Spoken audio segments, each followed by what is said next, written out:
안녕하세요. 최일호 상무가 풀어주는 미국 시장 이야기 책플미 오늘 10월 11일 화요일 순서입니다. 우리 최 상무님 금요일 날 몸이 좀 안 좋으셨는데 네.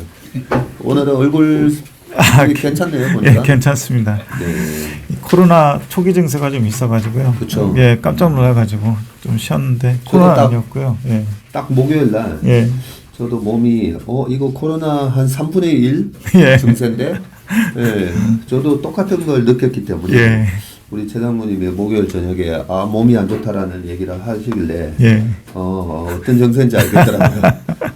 다행히 네. 괜찮았습니다. 저야 뭐 토요일 날 아침에 또 축구 가서 한번 하고 나면 다시 회복이 되는데 우리 최 상무님은 좀 쉬셔야 될 것 같아서 제가 금요일 쉬시라고 얘기하고 그날 우리 오우석 주임하고 왕정 차장이 채플리 스페셜 코너로 또 수고를 해줬어요. 잘 봤고요. 제가 없어도 될 정도로 잘하던데. 가끔씩 반응이 좋아서 스페셜 코너 한 번씩 하려고요. 예, 알겠습니다. 그나저나 이제 9월 고용 데이터가 나왔는데 어떻게 보셨습니까? 잘 나왔고요.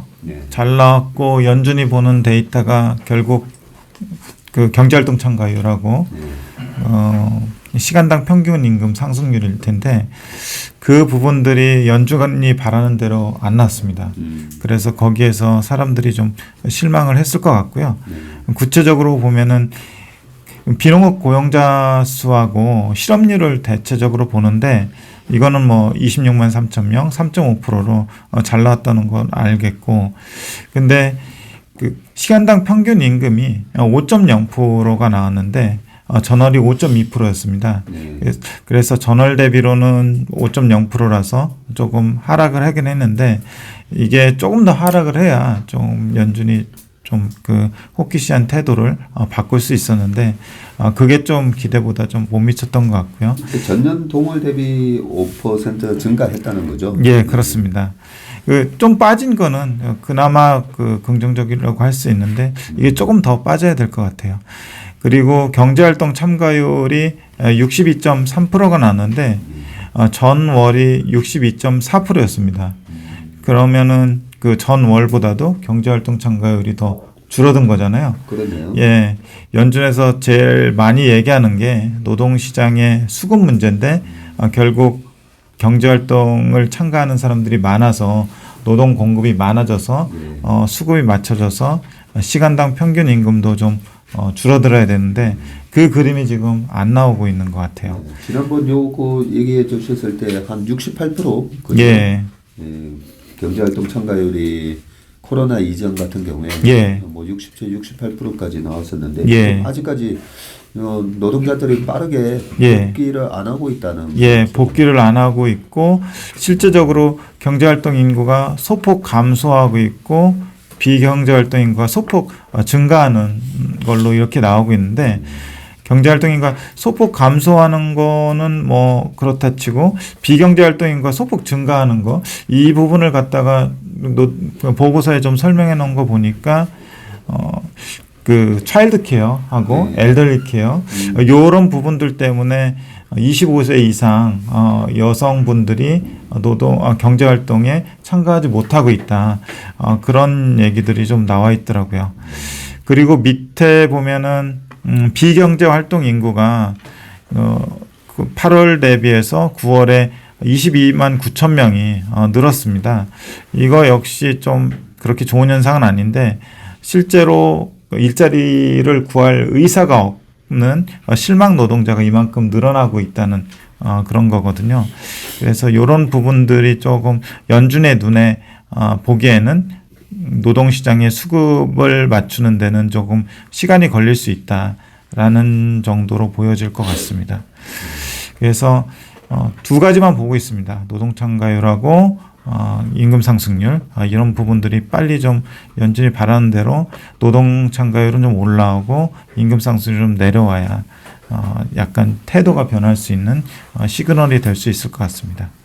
이게 약간은 우리가 뭐 북경에서 나비가 날면 뭐 어디서 어떻게 된다 나비 이론에도 나오지만 실질적으로 지금 중국의 봉쇄 조치, 강력한 이 봉쇄 조치 때문에 우리나라도 그렇고 이 노동력 공급이 예. 중국으로부터 안 되고 있는 이 부분이 꽤 큰 것 같더라고요.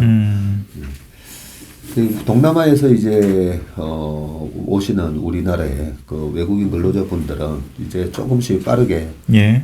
입국이 되고 있고 우리나라에 이제 코로나 방역 조치가 많이 완화되면서 예.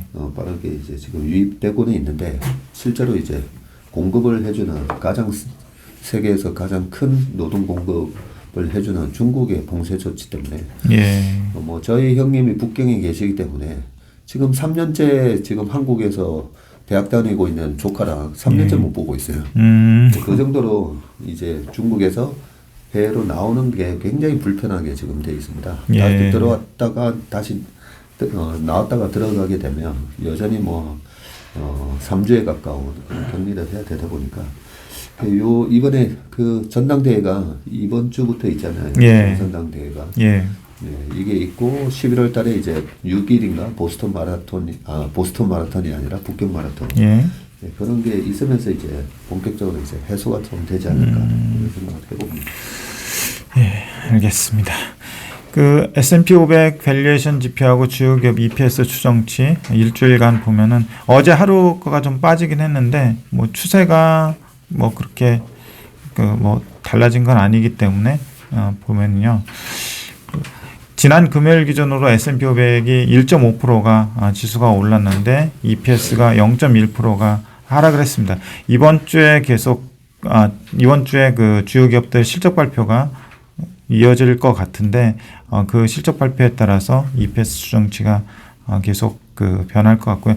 그런데 그 느낌상으로는 생각보다는 뭐 EPS 추정치가 빨리 뭐 감소하거나 대폭 감소하거나 이런 것 같진 않아요. 근데 어쨌든 그 기업 실적을 열어보면은 어떤 수치가 나올지 좀 사람들이 집중을 할 것 같고요. 그에 앞서 지금 CPI 발표가 있기 때문에 그 CPI 발표도 좀 주목을 해야 될 것 같습니다. 지금은 어쨌든 그 하락할 때는 뭐 펀더멘털이고 뭐고 할 거 없이 거의 모든 종목이 하락하고 또 상승할 때는 좀 투자 심리가 좋아서 또 대부분 종목들이 상승하는 그런 상황이라서 약간은 제가 볼 때는 기업 실적보다는 연준의 태도와 관련된 펀더멘털 지표, 경제 지표가 더 지금은 좀 더 중요하지 않을까 이런 생각이 듭니다.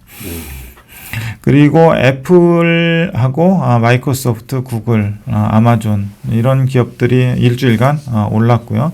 테슬라가 15.9% 정도 빠졌는데 최근에 테슬라 관련해서 나오는 뉴스 플로우 보면은 중국 판매 지표도 좀 괜찮고 유럽 판매 지표도 좀 괜찮아서 제가 볼 때는 지난주에 좀 과도한 하락이지 않았나 좀 생각을 하고 있고요. 테슬라의 그 기업 실적의 추정치는 계속 상향되고 있는 그런 상황입니다. 나머지들도 빅테크들 보면은 아마존하고 아마존 빼고는 뭐 아마존하고 메타 빼고는 실적 추정치가 꾸준히 상향 조정이 이어지고 있고요. P&G 그리고 엑슨모빌 이런 것들이 지난주에 실적 추정치가 하향 조정이 됐습니다. 그래서 YTD로 보면은 S&P 500이 23.6%가 빠졌고요. EPS는 YTD로 5.9%가 상향 조정이 됐습니다.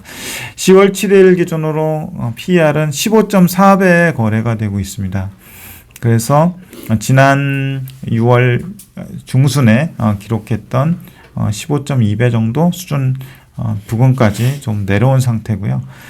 PBR은 3.66배 그리고 ROE는 23.7%를 기록을 하고 있습니다. 주요 기업은 PER은 애플이 21.6배, 마이크로소프트가 22배, 구글 16배, 그리고 테슬라가 지난주에 좀 많이 빠져서 40배까지 내려왔습니다. 그리고 엔비디아는 계속 추정치도 하향되고 뭐 주가도 하향되고 뭐 이러면서 29배 정도를 기록을 하고 있고요. 메타가 10.4배 이렇게 기록을 하고 있습니다. 섹터 흐름 보시면은 유가 상승으로 인해서 에너지 섹터가 한 주간 13.8%가 상승을 했고요. 최근 1개월 이익 추정치가 S&P 500 기준으로 0.8%가 하향 조정이 됐고요. 유틸리티, 커뮤니케이션, 그리고 필수 소비재 이런 섹터들이 이익 추정치가 상향 조정됐고요. 반면에 홈빌더나 필라델피아 반도체 섹터, 그리고 소재, 자유소비재 이런 부분들은 좀 하향 조정폭이 좀 큰 편입니다. 이 와중에도 이익 추정치가 상향 조정되는 섹터가 있네요. 예. 필수 소비재, 커뮤니케이션, 유틸리티. 예, 그렇습니다. 그래서 보면은 이제 S&P 500 중에는 좀 뭐라고 해야 되나 밸런스가 좀 잘 맞아서요. 섹터별로 좀 나쁜 섹터가 있는 반면에 좋은 섹터도 있고 좀 이익 추정치 측면에서는 좀 그렇게 좀 엇갈리고 있는 상황인 것 같습니다. 미국채 10년물하고 기대 인플레이션, 장단기 금리차, 하이힐드 스프레드 보시면은 미국채 10년물은 3.88%까지 올라왔고요. 주간 기준으로 6bp 정도 상승을 했습니다. 9월 27일 날 거의 이제 9월 말자 기준으로 S&P 500이 거의 저점을 찍었었는데 이때가 한 3.94%까지 갔었습니다. 10년물 국채가. 근데 3.88% 그러니까 얼마 남겨두지 않은 그런 상황이고요. 기대 인플레이션이 12bp 정도 올랐고 이유는 아까 말씀드렸던 고용지표가 잘 나오면서 연준의 호키시한 태도가 이어질 걸로 예상이 되면서 오른 것 같고요. 명목금리는 계속 올라갔는데 기대 인플레이션은 지난 3월 달에 3%를 찍었다가 지금 계속 이제 낮아지고 있네요. 예, 낮아지고 있습니다. 장기 쪽은 낮아지고 있다가 지난주에 조금 상승한 상황이라고 보시면 될 것 같고요. 실질 금리는 1.61%, 주간 기준으로 6bp 하락을 했습니다. 장단기 금리 차는 0.43% 마이너스를 기록을 했고요. 2년물이 4.3%, 여전히 2년물이 10년물보다 높은데 2년물이 4.3%, 10년물이 3.88%. 그래서 장단기 금리차가 마이너스 43bp 이렇게 기록을 하고 있습니다. 회사채 금리는 조금 의외로 빠졌어요. AAA 등급 기준으로 해서 2bp 빠져서 4.87% 기록을 하고 있고요. BAA 기준으로는 5.99%, 이것도 4bp 정도 빠졌고요. 하이힐드하고 하이힐드 스프레드도 꽤 많이 빠졌습니다. 9.17%를 기록을 해서 하이힐드 기준으로 33bp가 빠졌고요. 하이힐드 스프레드는 5.02%, 41bp가 하락을 했습니다. 특이하네요. 예, 특이합니다. 경기 침체가 온다라고 얘기를 하고 있는데 하이힐드가 오히려 더 올라가야 되는데 하이힐드 금리 자체가 9.17%로 떨어지고 하이힐드 스프레드도 빠졌어요. 네. 그래서 아까 실업률 3.5% 말씀드렸잖아요. 근데 미의회 예산국이라는 데서 자연 실업률이라는 거를 추정을 하더라고요. 자연 실업률 하면 우리가 뭐 학교에서 배웠듯이 물가가 안정된 상태에서 거의 완전 고용 상태에서의 실업률인데 그걸 4.4%로 지금 약간 좀 높게 한 걸로 보면은 어쨌든 3.5%와는 괴리가 크잖아요. 그래서 연준도 뭐 속으로는 4.4%는 견딜 수 있지 않겠느냐라는 생각을 하면서 그 정도까지는 뭐 금리를 마음대로 물가를 잡기 위해서 올려도 되겠다라는 생각을 하고 있는지도 모르겠습니다. 상품 시장 보시면은 92.6불로 유가가 지난주에 크게 뛰었고요. 16.3%가 올랐습니다. 리그 카운트는 602기인데 2기가 줄었습니다. 22기가 아니라. 구리는 3.43. 여전히 구리 쪽은 그렇게 크게 변동이 없습니다. 그리고 천연가스는 6.71불 를 기록을 하고 있고요. 미국 쪽은 그렇고 유럽 천연가스 가격은 한 주간에 무려 20.2%가 빠졌습니다. 148.8 유로를 기록하는데 기사를 찾아보니까 유럽 쪽이 이번 겨울 대비해서 비축량이 꽤 많이 늘어났다고 하더라고요. 계속 나오는 뉴스인데 하여튼 그래서 생각했던 것보다 유럽이 이번 겨울 나는데 되게 어려울 거다라고 생각을 했는데 준비가 상당히 잘 돼가고 있는 것 같습니다. 이 유럽에서 거래되는 도매 천연가스 가격만 보면은요. 외환 시장에서는 달러가 다시 강세 반전을 했는데 112.97를 기록을 했고요. 우리나라 원달러 환율은 1426.9원을 기록했습니다. 어제 좀 외환 시장에서 달러가 다시 강세로 가면서 이 수준은 좀 넘어갈 것 같고요.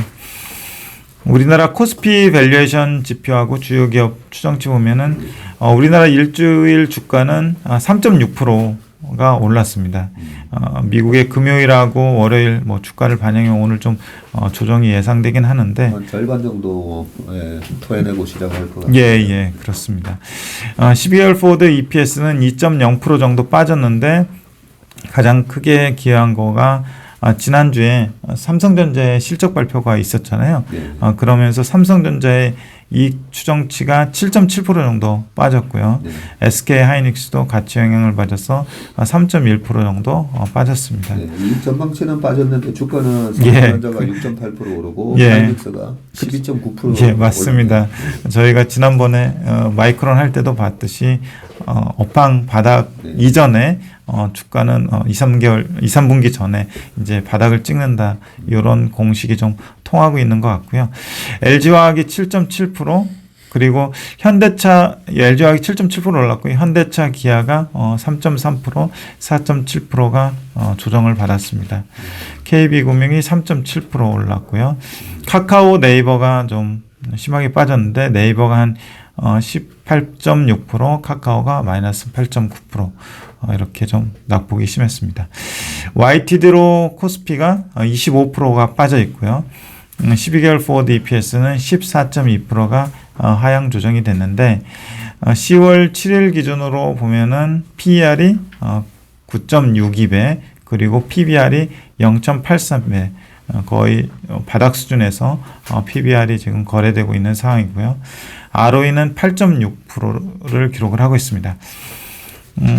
주요 기업 PER 보면은 그 실적 추정치가 하향되면서 주가가 조금 올라가지고 삼성전자가 PER이 좀 높아졌고요. 11.2배 그리고 LG엔솔은 79배 그리고 하이닉스도 12배 그리고 LG화학 14배 네이버 카카오가 주가가 좀 많이 빠져서 네이버는 19배 카카오는 23배 그리고 현대차 기아는 5배 4배 KB금융 3.6배 이런 식으로 낮게 거래되고 있습니다. 국내 금리하고 증시 주변 자금 보면요. 국고채 10년물이 우리나라 좀 올랐는데 최근 우리나라 금통위에서도 빅스텝이니 이런 식으로 좀 공격적으로 금리를 올릴 수 있다는 전망이 좀 나오고 있는데 국채 3년물하고 10년물이 동반 상승했습니다. 국고채 10년물은 4.21%로 주간으로 12bp 올랐고요. 3년물은 4.28%로 10bp가 올랐습니다. 그래서 장단기 금리 차는 10년에서 3년 뺀 거가 마이너스 0.06%포인트 주간 기준으로 3bp 정도 마이너스 폭은 좀 축소가 됐습니다. 증시 주변 자금은 의외로 크게 변동은 없습니다. 51.8조 원으로 주간 대비로 전주 대비 0.1조 원이 줄었고요. 신용융자는 꽤 많이 줄었는데요. 16.6조 원을 기록을 했습니다. 많이 빠졌더라고요. 예. 그래서 주간 기준으로 0.9조 원, 거의 1조 원이 줄었고요. 거래대금은 13.1조 원, 0.3조 원이 줄었는데 거래대금 거의 바닥 수준까지 온 것 같고요. 신용융자도 뭐 거의 바닥 수준까지 온 상태입니다. 지난 7월 4일 바닥 쳤을 때 그때 신용융자가 이제 17조 4천억 정도였었거든요. 예. 근데 이번에 9월 말에 시장이 다시 9월 한 달 동안에 12.8% 빠지면서 예. 신용융자 잔고가 16.2조까지 떨어졌다가 지난 금요일 날 이제 소폭 그렇게 올라간 모습을 보였었는데 좀 전에 이제 그 삼성전자랑 주요 기업들 이제 PER 얘기해 주셨는데 이제 PER 같은 경우가 이제 시클리컬 기업들은 바닥에서 실질적으로 이제 이익이 많이 감소하다 보니까 오히려 주가 바닥에서 PER이 올라가는 맞습니다. 그런 모습을 보이기 있기 때문에 이 지난 항상 보면 이런 주가 조정기에 PER로 자꾸만 이렇게 우리나라 평균 PER이 뭐 10배인데 지금 바닥에서 이익이 줄어들면서 PER이 12배이기 때문에 아직 더 빠져야 된다. 뭐 이런 얘기들도 나올 때마다 좀 이제 안타까운 부분인데요. 우리나라는 이제 특히나 이제 반도체도 그렇고 시클리컬 기업들은 PER을 보다는 PBR을 보고 그렇죠. 되고 최근에 그 작년 초에 이 성장률 랠리에서 이제 PER, PBR 이런 개념은 이제 더 이상 먹히지 않는다. 그러면서 이제 약간 이제 PDR 개념도 나오고 그렇게 이제 막 PBR이 더 이상 먹히지 의미 없다. 이런 얘기를 하신 분이 최근에는 그렇게 얘기를 하더라고요. 상당히 이제 경기 침체 가능성이 높고, 뭐 이런저런 얘기를 하면서 그런 얘기를 하는데 이 PBR하고 이 PR이 되게 중요한 개념입니다. 그런 식으로 보면 이제 삼성전자 PBR이 얼마인가 보면 지금 1.1배로 나오잖아요. 예, 그렇습니다. 역사적으로 이제 삼성전자 주가 추이를 보시면요. PBR이 1.1에서 2.1 사이에서 움직이고 하이닉스 같은 경우에는 PBR이 0.9에서 한 1.7 사이에서 이제 움직인다고 보면 되는데 삼성전자가 지금 딱 PBR 이제 1.1까지 떨어졌다라는 걸 알 수가 있습니다.